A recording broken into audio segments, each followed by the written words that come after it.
विभूषितम सुसज्जित मेघालया करधनी से अंगुली के अंगूठियों से महाधने अत्यंत मूल्यवान नुपुर पायल कंकड़ आदि भी कंकड़ आदि से स्निग्ध चिकना अमल निष्कलंक आकुंचित उग्राले नीले रंग के कुंतले बालों से विरोचमान अत्यंत सुहावना आनंद मुख हास मुस्कान पेशलम सुंदर। अभी हम प्रभुपाद जी का नामवाद पढ़ेंगे। उनकी कमर अलंकृत गर्दनी से भली भांति सुशोभित है और उनकी उंगलियों में बहुमूल्य रत्नों से जड़ित अंगूठियां हैं। उनके नुपुर, उनके कंकड़, उनके गुराले नील रंग के की आभा वाले चिकने बाल तथा उनका सुंदर मुस्कान युक्त मुख, ये सभी अत्यंत सुहावने हैं। ओम अज्ञानतिमिरन्धस्य ज्ञानाञ्जनशलाकया चक्षुर्मिलितं येन तस्मै श्रीगुरुवे नमः। श्री चैतन्य मनोभीष्टं स्थापितं येन भूतले स्वयं रूप कदा मह्यं ददाति स्वपदान्तिकम्। श्री कृष्ण चैतन्य प्रभु नित्यानंद श्री अद्वैत गदाधर श्रीवासादि गौर भक्त। हरे कृष्णा कृष्णा कृष्णा हरे हरे हरे राम राम राम हरे हरे। ये जो श्लोक है बहुत ही महत्वपूर्ण है और सुखदेव गोस्वामी जो ये श्लोक बता रहे हैं भगवान के स्वरूप का वर्णन बता रहे हैं और ये जो श्लोक की अभी श्रृंखला चल रही है वो ध्यान श्लोक है। तो ये श्लोक में हम ये समझेंगे विभूषितम मेखला अंगुली के मतलब कि भगवान की जो हाथ है उसमें काफी सारी अंगूठियां हैं। यहाँ पे बहुत ही अच्छा शब्द आया है उंगली के। उसके बाद महाधने नुपुरम कंकड़ आदि भी, मतलब वो जो अंगूठियां है वो बहुत ही मतलब ऐसा नहीं है कि भाई सस्ती होंगी, ये दिव्य रूप है और दिव्य अंगूठियां हैं। मतलब अगर हम भौतिक जगत से तुलना तो हो नहीं सकती है, लेकिन फिर भी अगर हम चाहे तुलना करना तो सोने से मतलब महाधन सोने से बनी हुई है नुपुर, मतलब पायल भी यदि जिस तरह से हम अंगूठियां पहनते हैं वैसे ही करदम भी भगवान पहनते हैं। कल हमने देखा था श्लोक्स में क्या बताया था भाई, माला का वर्णन और कुसुमतिक मणि का वर्णन बताया था। तो यहाँ पे करदनी देखिए भागवतम में जो वर्णन बता रहे हैं सुखदेव गोस्वामी वो ऐसे क्रमबद्ध नहीं है कि भाई इसके बाद ये इसके बाद ऐसा नहीं, ये भाव के हिसाब से है। तो जैसे अभी कल हमने देखा भाई कि इसका बताया था, उन्होंने माला के बारे में बताया था।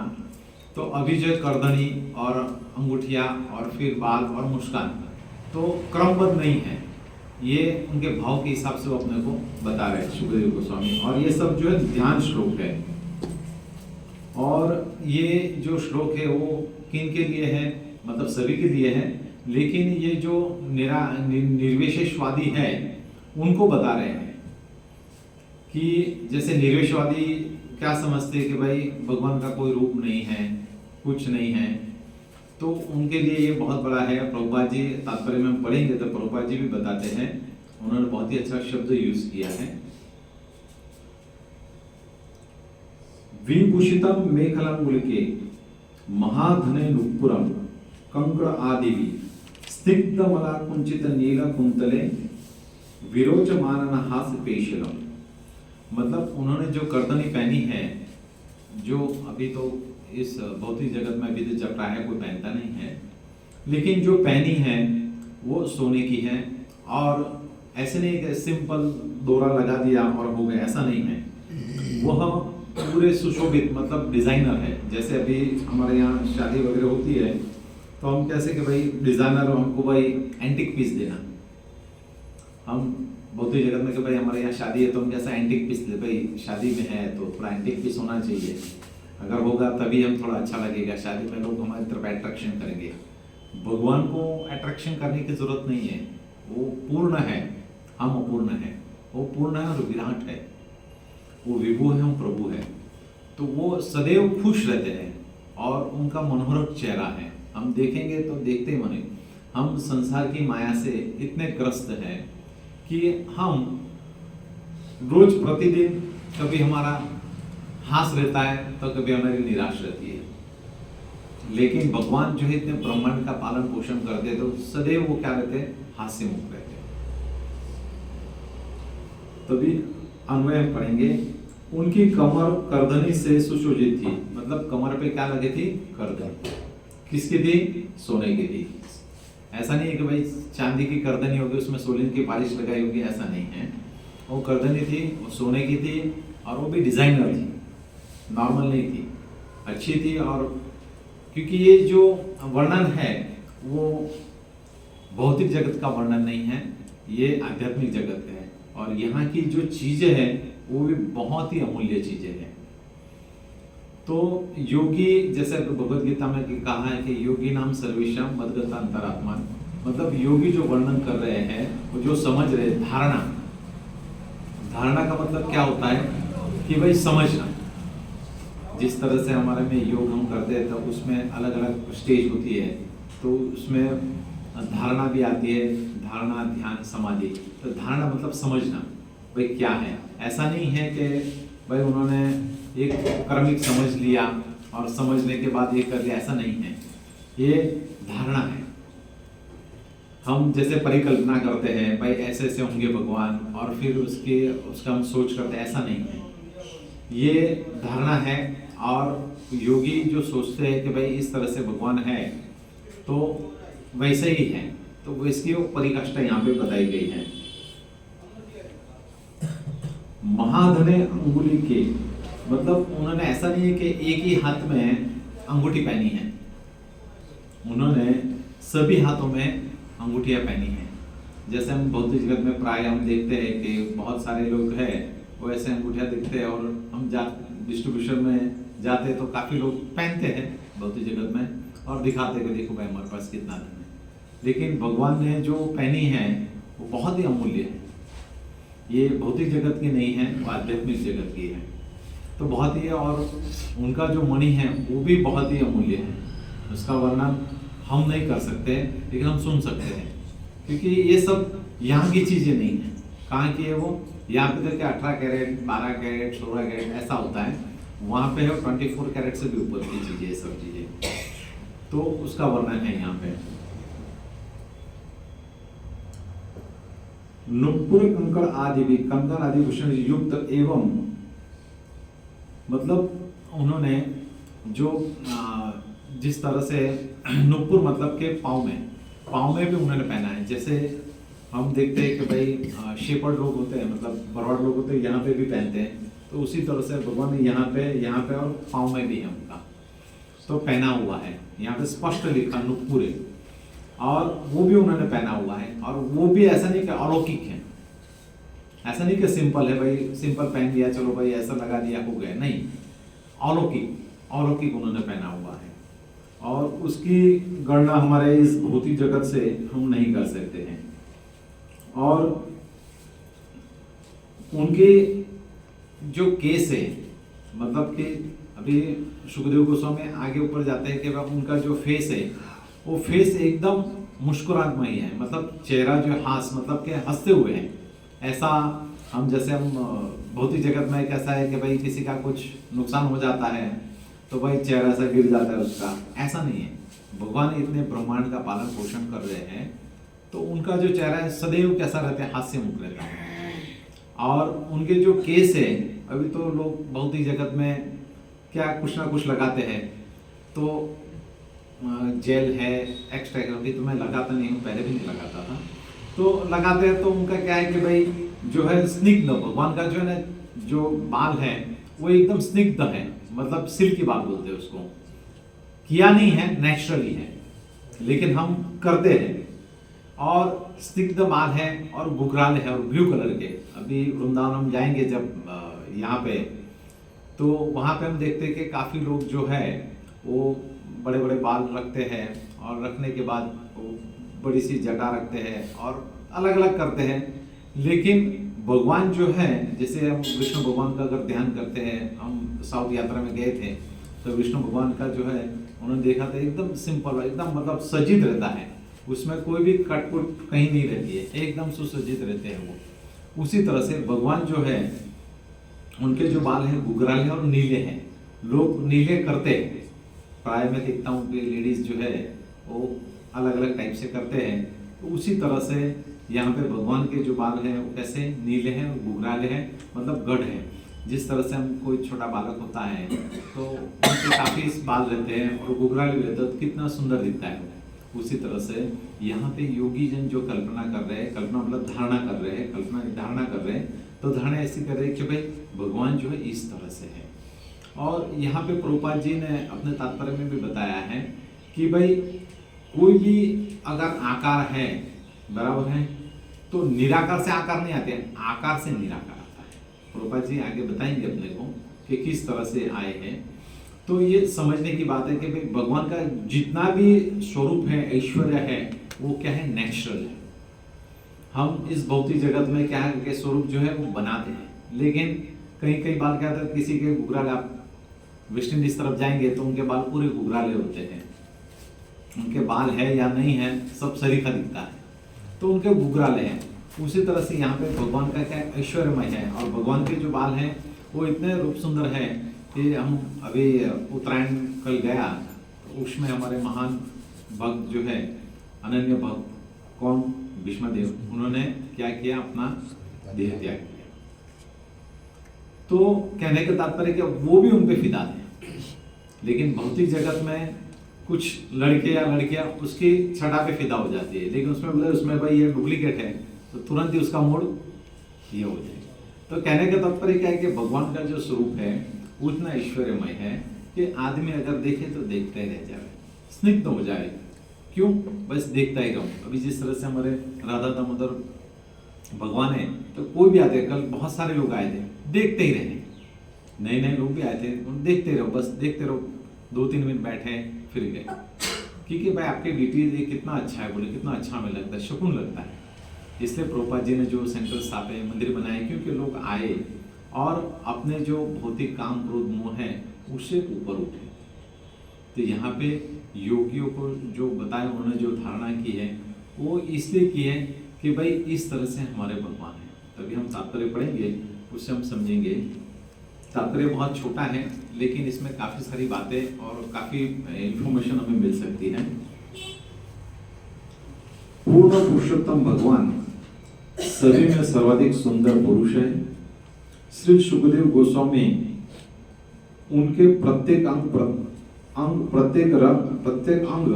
प्रत्येक के दिव्य सौंदर्य का वर्णन निर्विशवादियों को यह पाठ पढ़ाने के लिए करते हैं कि भगवान पूजा की सुविधा के लिए भक्त की कोई कल्पना नहीं है, अपितु वे यथार्थ में और स्वरूप में परम पुरुष है। परम सत्य का निराकार पहलू उनका विकिरण मात्र है, जिस तरह सूर्य की किरणें सूर्य के विकर्ण हैं। यहाँ पे सुखदेव गोस्वामी ने जो वर्णन किया है वो हम सबके लिए है, लेकिन प्रभुपाद जी ने अपने तात्पर्य में लिखा है कि भाई निर्विशेषवादी जो है, जिस तरह से हमारे निर्विशेषवादी में भागवतम पढ़ते हैं तो उसमें किसका वर्णन आता है कि भाई सुखदेव गोस्वामी, तो उन्होंने श्लोक सुना, कौन सा, कि भाई उन्होंने जो श्लोक अही बकी, उन्होंने जो श्लोक सुनने के बाद उनको क्या लगा कि भाई इसमें हमें कोई, क्योंकि निर्विशेषवादी भी व्यक्ति है और वो भी क्या है, अपूर्ण है और तृप्त नहीं हुए हैं। तो उसी तरह से जो कुमारगण हैं वो भी निर्विशेषवादी थे, लेकिन कहाँ है वो, वापस उन्होंने भगवान के तुलसी पत्र का सुगंध लिया तो वो भी किस में आ गया, साकार रूप में मांगने लगे। क्यों, वो भी तृप्त नहीं हुए। उसी तरह से हमारी जो इंद्रियां भौतिक जगत में क्या है, पसरी हुई है। तो हम संसार में इतने लगे हुए हैं कि हम क्या करते कि भाई और अधिक जनरली लोगों को हम प्रश्न पूछते हैं भौतिक जगत में कि भाई आप कितना खाते, बस जीवन चल जाए उतना ही हम खाते हैं। तो भाई जो मरने वाला है उसके लिए क्यों ट्राई करना। और भागवत में भी बताया कि आत्महनन मतलब व्यक्ति आत्मा जो अमर है अजर है उसके लिए प्रयत्न करे, लेकिन आत्मा को मारने के लिए प्रयत्न करते हैं। जो शरीर है वो तो मरने वाला है आज नहीं तो कल। तो सुखदेव गोस्वामी क्या बताते हैं कि व्यक्ति को जीवन निर्वाह के लिए उतना पर्याप्त करना चाहिए कि जितना शरीर चल सके, और बाकी का जो समय है वो उसने भगवत भक्ति और उसमें यूज करना चाहिए। जैसे हमारी बुद्धि है तो हमें यूज करना चाहिए भाई किस तरह से हम अच्छे से प्रचार कर सके, कितने बद आत्माओं का हम उद्धार कर सके। अलग अलग प्रकार है डिस्ट्रीब्यूशन, उसमें एक प्रकार है, उसमें अलग अलग प्रकार, कोई कथा के माध्यम से है, कोई दर्शन के माध्यम से, अलग अलग प्रकार से हमें ये यूज करना चाहिए। हम जनरली पाए भौतिक जगत में क्या सोचते हैं कि भाई भगवान की हमारे पे बहुत कृपा है, हमारे दोनों बच्चे इंजीनियर हो गए। तो ये कृपा नहीं, ये माया देवी की कृपा है। हमें ये समझना चाहिए कि भाई हम भगवान से क्या मांगे और क्या नहीं मांगे। हम प्राय भगवान से मांगते ही रहते हैं कि भाई हमें ये दो ये दो। भगवान उससे खुश नहीं है। ठीक है, मांगना चाहिए, ऐसा नहीं कि नहीं मांगना चाहिए, लेकिन क्या मांगना चाहिए उस साधु शास्त्र के हिसाब से मांगना चाहिए। हम साधु शास्त्र के हिसाब से नहीं मांगते हैं, हम माया के हिसाब से मांगते हैं। क्यों? हम माया जगत में रहते हैं और लोगों का क्या करते हैं, संग करते हैं। किसका? अभक्तों का संग करते हैं। तो इसलिए हम वही मांगते हैं जो हम देखते हैं। इसलिए सुखदेव गोस्वामी कहते हैं कि भाई हमें जितना जीवन निर्वाह चले उतना ही धन अर्जित करना चाहिए, और बाकी का समय जो हमारी बुद्धि है, शरीर है, मन है, वो किसमें भगवत भक्ति में यूज करनी चाहिए। जिससे क्या होगा कि हम ये जन्म या अगले जन्म कहीं भी हम भगवत प्राप्ति करेंगे। ये मैं नहीं कह रहा हूँ, प्रभुपाद जी, सुखदेव स्वामी, ऐसे कई उदाहरण हैं। हम जनरली क्या करते हैं इस भौतिक जगत में कि भाई दुखों का भी, हमने कल देखा मंदिर गए थे तो काफी लोगों ने वहां पे भाई एनिमल्स के लिए उन्होंने लगाया था, इसके लिए लगाया था भाई कबूतर मर जाए या जो भी है उनके लिए वो भाई दान करो, ये करो, करना चाहिए। ऐसा नहीं कि नहीं करना चाहिए। भगवद गीता में भी श्लोक आता है कि दातव्यं यदि दानम तत दानानुकरणेन देशे कार्ये पात्रे च तत दान अनुस्मरणेन। करना चाहिए, लेकिन पहले तो हमें ये समझना चाहिए कि भाई हम किस लिए कर रहे हैं। लोग घर घर आके दान लेके जाते हैं, अच्छी बात है, लेकिन वो किस में यूज हो रहा है। सुपात्र व्यक्ति को दान देना चाहिए। दान कलयुग में किसके लिए देना चाहिए? भाई भगवत प्रचार में देना चाहिए और गाय माता के लिए देना चाहिए। तो क्यों वाकई में ये यूज हो रहा है? अगर नहीं हो रहा है तो हम वापस कर्म के बंधन।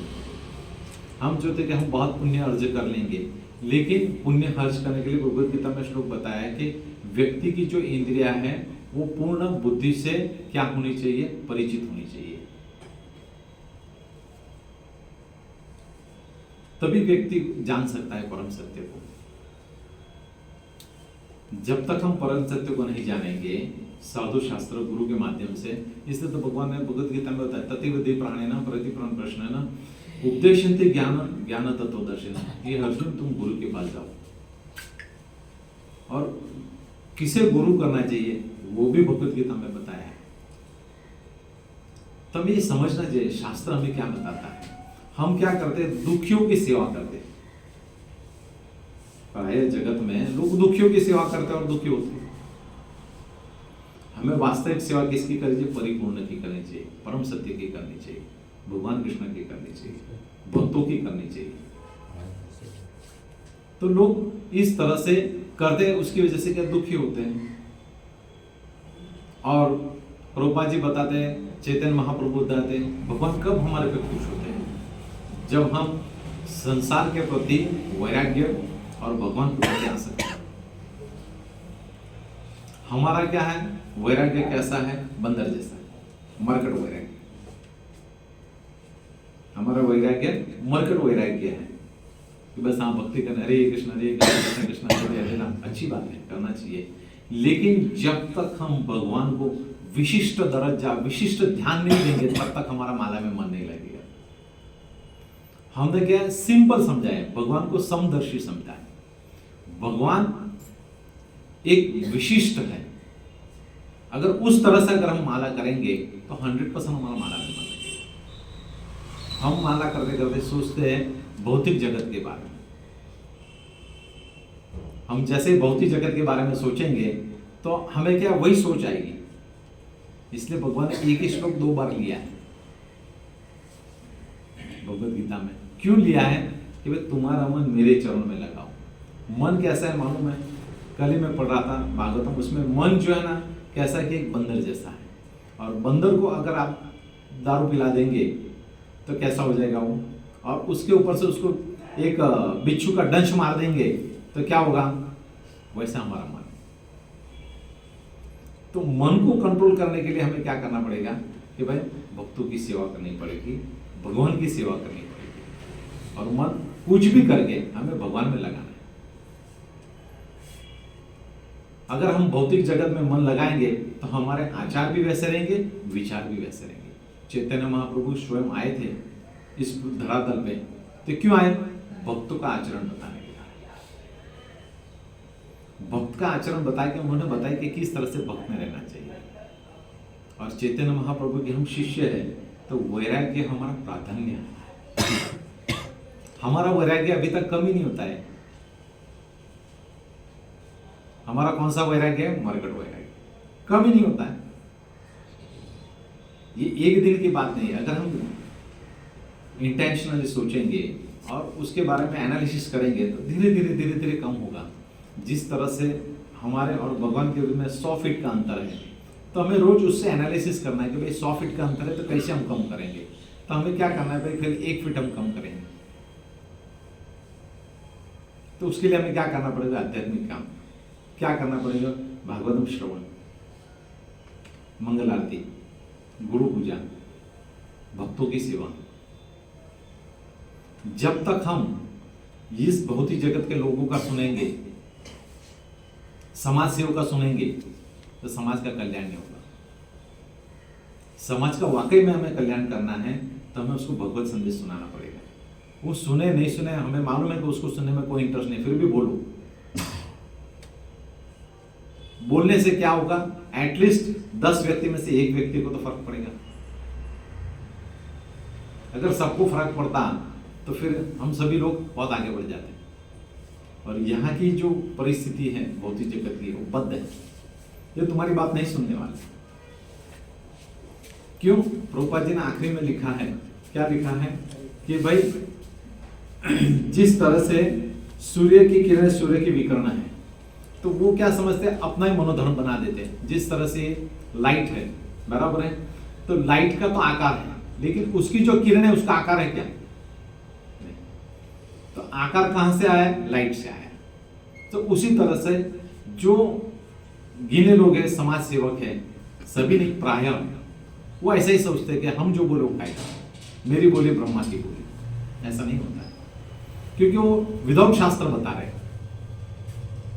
हमें शास्त्र को अनुमोदित करना चाहिए। विदाउट शास्त्र जो तो माया है, उन्होंने मन रेग से करेंगे। हमें कैसे चलना है? हमें शास्त्र के आधार पर, शास्त्र हमें क्या बताते हैं। जब तक हम शास्त्र, गुरु, साधु के हिसाब से नहीं चलेंगे, तब तक हमारे इस भवसागर जो है उसको हम पार नहीं कर सकते।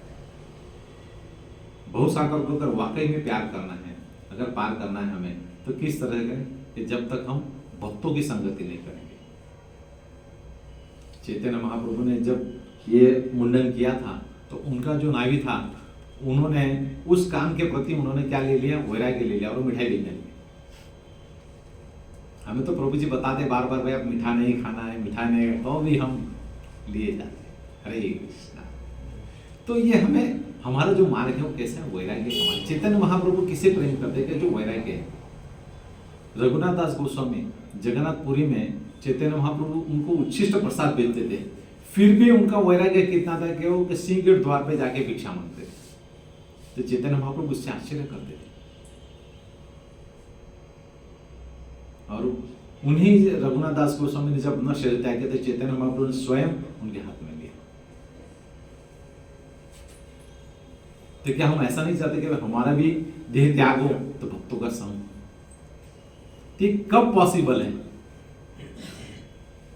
जब भगवान के प्रति हमारी आसक्ति बढ़ेगी, भक्तों के प्रति हमारी आसक्ति किससे, भौतिक जगत के प्रति, तो फिर भगवान कहाँ मिलने वाले हैं?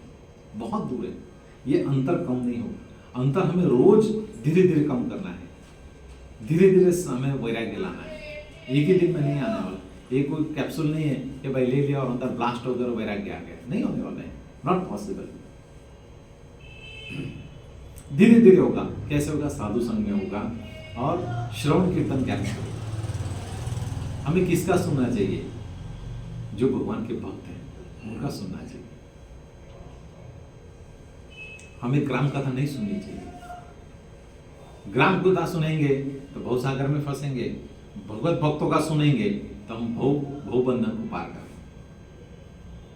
तभी हमारे पे हमको भगवान ने स्वतंत्रता दी है कि भाई किसका सुनना है। हमें वॉलेंट्री करना पड़ेगा। जिस तरह से हम एक कुछ करते हैं, यूज टू हो जाते हैं, वैसे हमें करना पड़ेगा कि भाई जैसे यहाँ पे कचरा पड़ा है तो भाई अगले भक्त को काम दिया वो करेगा, नहीं, वो हमारा कर्तव्य है, वो हमारा अधिकार है। अगर हम मंदिर जाते हैं तो अगर कुछ कचरा दिखता है तो हमें उठा लेना चाहिए, क्या फर्क पड़ता है? भगवान हमारे जीवन का कचरा उठा लेते हैं, तब न उठा लेते क्या फर्क पड़ता है? जिस दिन हमारे में वो वॉलेंट्री यूज टू हो जाएंगे, उस दिन समझो हम भक्ति में वाकई में हम दृढ़ हैं। अगर हमारे अंदर से नहीं होता है तब तक हम भले भक्ति करें, भक्ति तो करते ही नहीं है, लेकिन भक्ति के नाम पे आडंबर है। हमें भक्ति को सीरियसली लेना चाहिए। भगवान किससे आकर्षित होते हैं? धन दौलत से, स्वरूप से नहीं, भक्ति से भगवान आकर्षित होते हैं। देख लो, भागवत पूरा पढ़ लो, भगवान भक्ति से आकर्षित होते हैं, धन दौलत से नहीं करते, अभिमान से नहीं करते। भगवान आकर्षित होते हैं भक्ति से, भक्त से। भगवान की आंखों में कब आंसू आते हैं? कि भक्त जब वैराग्य लेता है तब भगवान की आंखों में आंसू आते हैं। हमें प्रभु जी ने बोला हमें मीठा नहीं खाना है, छोड़ देना है, ठीक है भाई, प्रभु जी जो फ्रूट्स में बिठाएंगे वही खाएंगे, नहीं खाएंगे, क्या फर्क पड़ता है? हमारे अच्छे के लिए बताते हो। हमें अगर रोग है फिर भी हमें परिचय बताइए, फिर भी हम ग्रहण करते हैं, वो गलत बात है। हमें जीवन में परिचय रखनी चाहिए। उसी तरह से भागवत में भी बताया कि भाई हमें परिचय रखनी चाहिए। किससे? ग्राम कथा से। हम बहुत सारी बातें करते हैं, लेकिन कोई ऐसा नहीं बोले कि चलो भाई इसमें बारे में क्या बताएं, कोई नहीं बोले। हमें भागवत के बारे में बताना चाहिए, भाई आपने क्या पढ़ा, इसमें से क्या मिला, हमें क्या मिला, ये चर्चा होनी चाहिए। हमारी ग्राम कथा की चर्चा होती है, तो कहाँ से हमें आध्यात्मिकता मिलेगी, कहाँ हमें भगवत्ता मिलेगी? बहुत दूर है। भगवत नाम जाने के लिए लायक तो बने, वैराग्य तो लाए जीवन में, आसक्ति को तो कम करें। हमारी आसक्ति कम नहीं होती है परिवार के प्रति, ग्राम कथा के प्रति।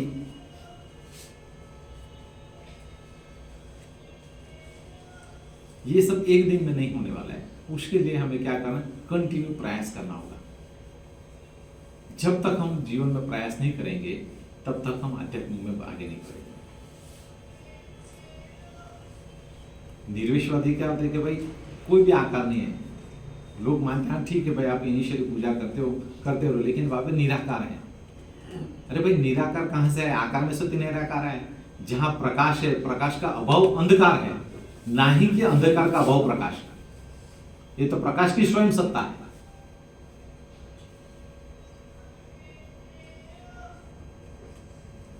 तो ये हमें समझना है। और जीवन बहुत क्षणिक है, इसमें बहुत सारे कार्य करने हैं। क्या कार्य करना है? हमें भगवान की प्राप्ति करनी है। जब तक हमारे हृदय में भक्ति जागृत नहीं होगी, हम भगवान के लिए कुछ करने की धारणा नहीं जागृत होगी, तब तक हम आगे नहीं बढ़ सकते। हमें करनी है, और वो धारणा कैसे होगी? प्रयास से होगी, कीर्तन से होगी, भक्तों के संग से होगी, और जपमाला अच्छे से करने से होगी। हम जब करते हैं फिर भी हमारा बोलना चालू रहता है, हरे कृष्णा हरे कृष्णा, प्रभु जी पानी आएगा, हरे कृष्णा हरे कृष्णा। नहीं है, ये आडंबर है, बंद करो। ये तो हम 84 लाख योनि से करते आए हैं। एटलीस्ट उसको स्टॉप करो। भगवान के प्रति हम सीरियस हो। हम भगवान को विशिष्ट दर्जा देना चाहिए। हम क्या है, समदर्शी दर्जा देते हैं। जिस दिन हम विशिष्ट दर्जा देंगे ना, उस दिन हम भगवान को भगवान मानेंगे।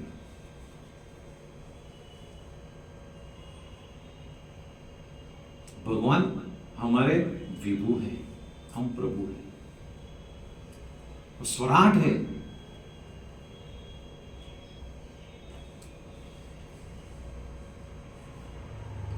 हम भागवत पढ़ते उसमें कंदर्प मुनि ने 10,000 साल तपस्या की। कितने?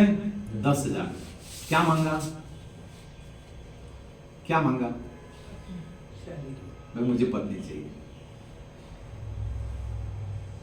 और मनु महाराज ने बोले, भगवान ने बताया 3 दिन का आएंगे और आपको पत्नी मिल जाएगी। कितने तपस्या की कंदर्प मुनि ने?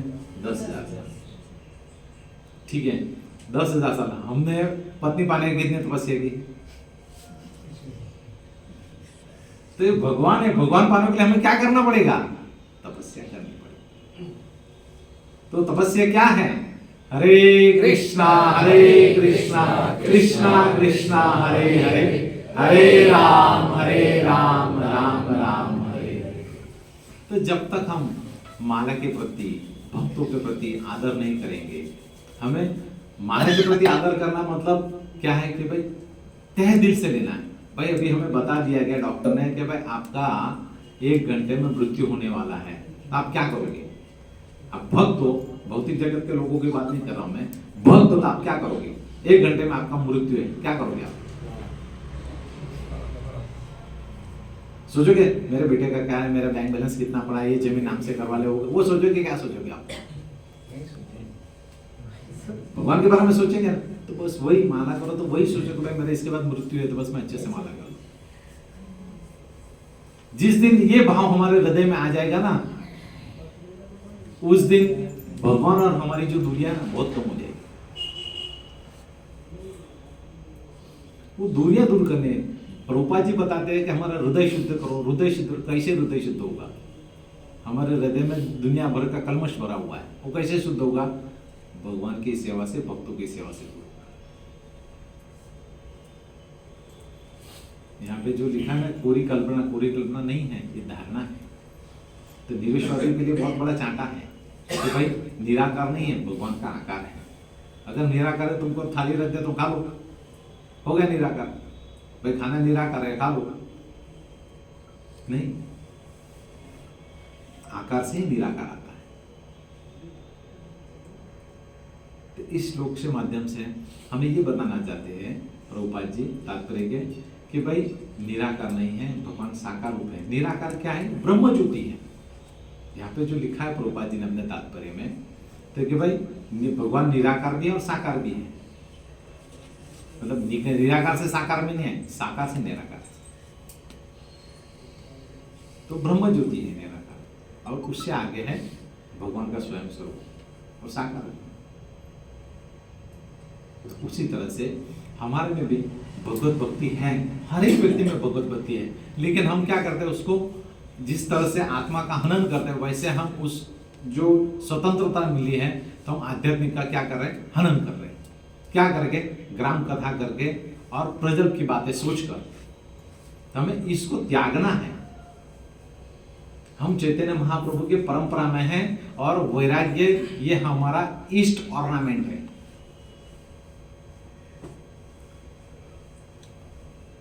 हमारा ऑफिस चालू तो अभी हम मंगल आरती में नहीं आते। अरे प्रभु जी रात को 11 बजे आए थे, और उत्तरायण होती है फिर भी नहीं आते। क्यों? अरे प्रभु जी नींद नहीं खुली। तो कहाँ वैराग्य कब आएगा?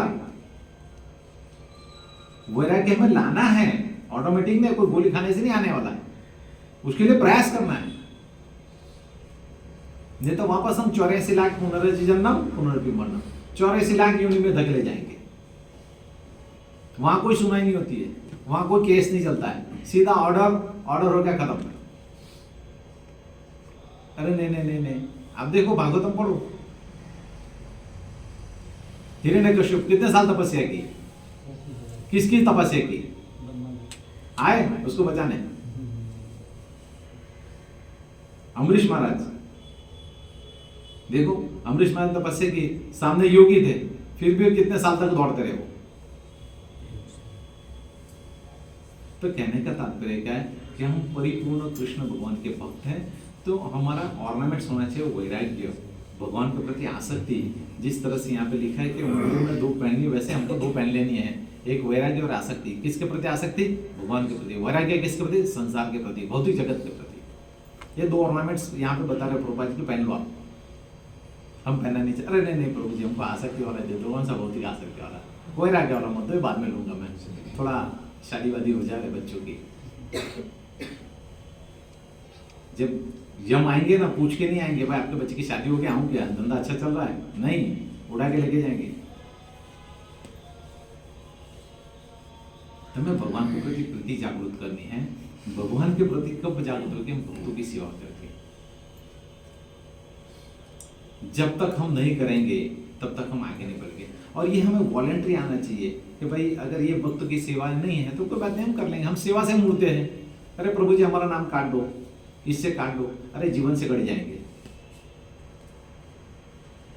करनी है, वॉलेंट्री करनी है, क्या फर्क पड़ता है?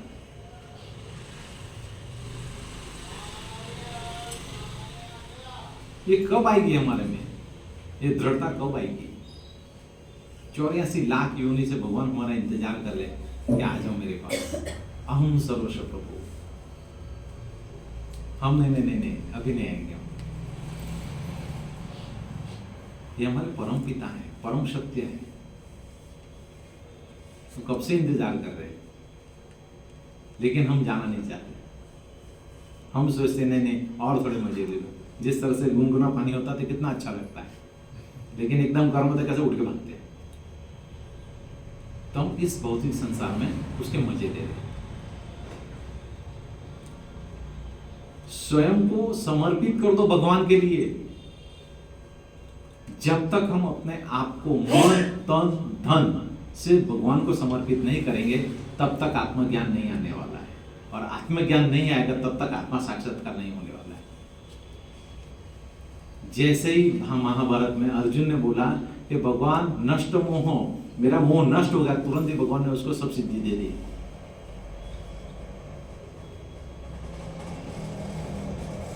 भगवान ने तुरंत ही उसको सब सिद्धि दे दी। और उत्तरायण के दिन अनन्य भक्त किस भीष्म पिता ने, अभी हम बोलते हैं उत्तरायण में उन्होंने देह त्याग किया। उत्तरायण मतलब उत्तरायण पर्व पे ध्यान, देह त्याग नहीं किया। भगवान कृष्ण का नाम भी एक उत्तरायण है, उनको देखते हुए उन्होंने अपना देह त्याग। हम सोचते कि उत्तरायण में इन्होंने किया, अरे उत्तरायण पर्व पे नहीं किया, उत्तरायण भगवान पे उन्होंने अपना देह त्याग किया। तो ये हमें समझना है, हमें भगवान के प्रति आकृष्ट होना है। और कैसे आकृष्ट होंगे? साधु संग से होंगे, शास्त्र से होंगे, परिकल्पनाओं से नहीं होने वाला है, कुछ नहीं होने वाला है। श्रम एवं ही केवलम।